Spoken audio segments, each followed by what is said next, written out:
Nikes Kibel Beloka. Je suis spécialisé dans l'investigation.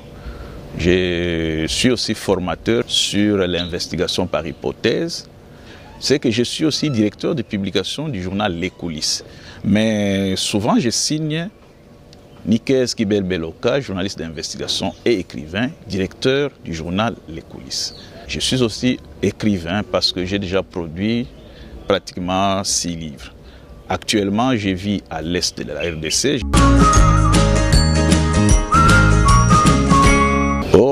Le journal Les Coulisses, c'est depuis 1995, oui, parce que avant j'étais au journal Umoja, et qui malheureusement ne paraît plus. Alors après Umoja, j'ai créé ce journal-là, Les Coulisses. Donc depuis 1995, je suis avec le journal Les Coulisses. Et ici, c'était un hebdo, et là-bas, c'est un bimensuel. Parce que là, nous faisons un peu le quadrichromé avec couleurs et tout ça. Alors, et comme nous bénéficions de la proximité, parce que nous imprimons en Ouganda, c'est comme ça que nous sommes bimensuels.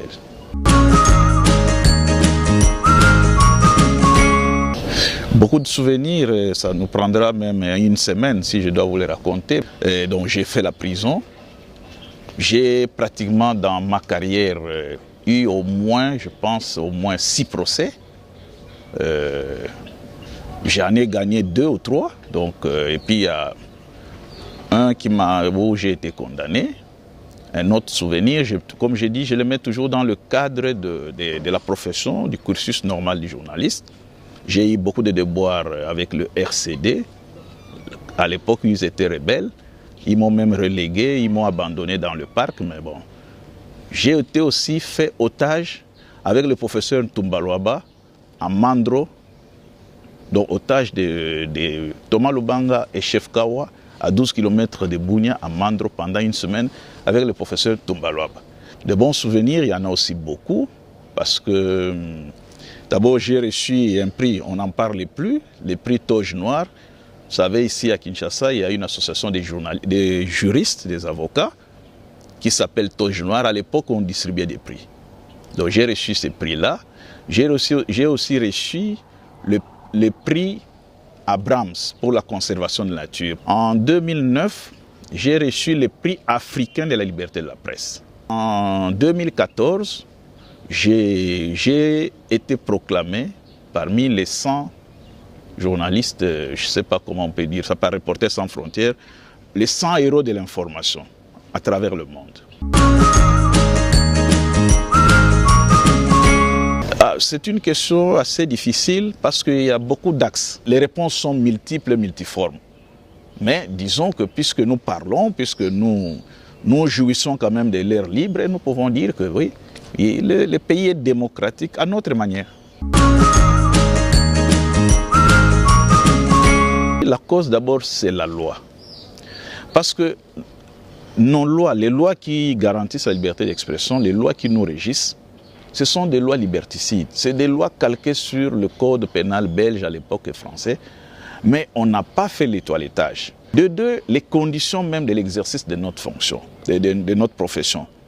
Ces conditions font que, dans la plupart des cas, nous sommes devenus des journalistes d'accompagnement des hommes politiques.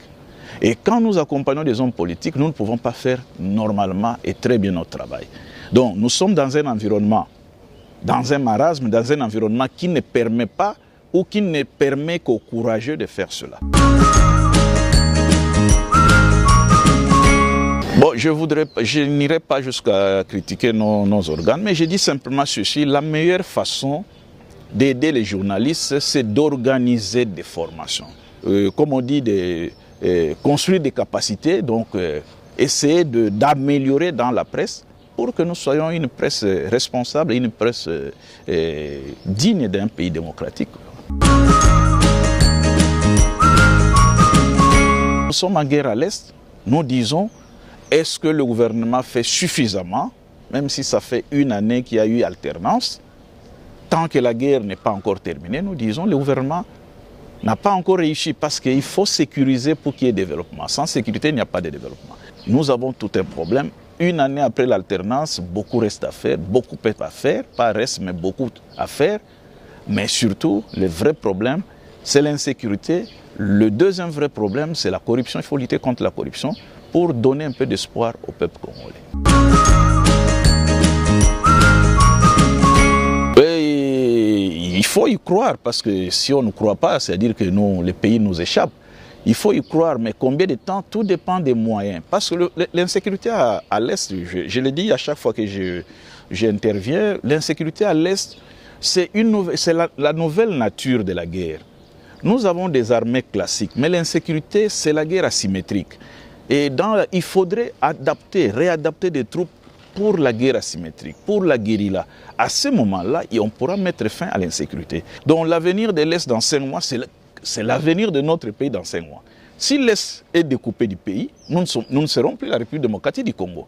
Donc, c'est en conjuguant nos efforts, tous les Congolais, en considérant que ce qui se passe à l'Est, c'est un problème de tous les Congolais, et en cherchant des solutions adéquates, l'avenir de l'Est dans 5 ans, dans 5 mois, comme vous l'avez demandé, sera un avenir radieux pour tous les Congos.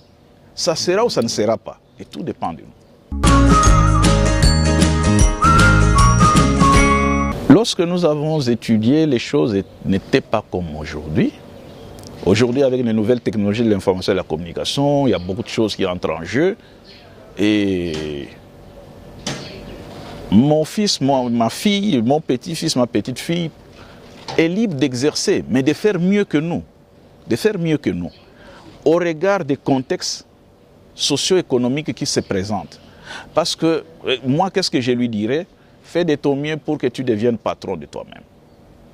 Parce que si tu es patron de toi-même, tu comprends les réalités de la profession, les difficultés de la profession. Notre profession est confrontée à beaucoup de défis. Et donc je dirais à mes fils, filles et petits-fils, petites-filles, ayez des nerfs solides, soyez courageux, affrontez le monde, mais arrivez à créer le vôtre pour que vous puissiez prendre en compte toutes les réalités.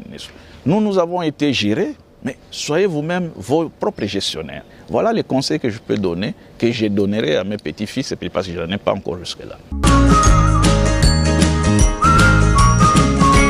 Ah, mais ça, il faut poser la question aux enfants.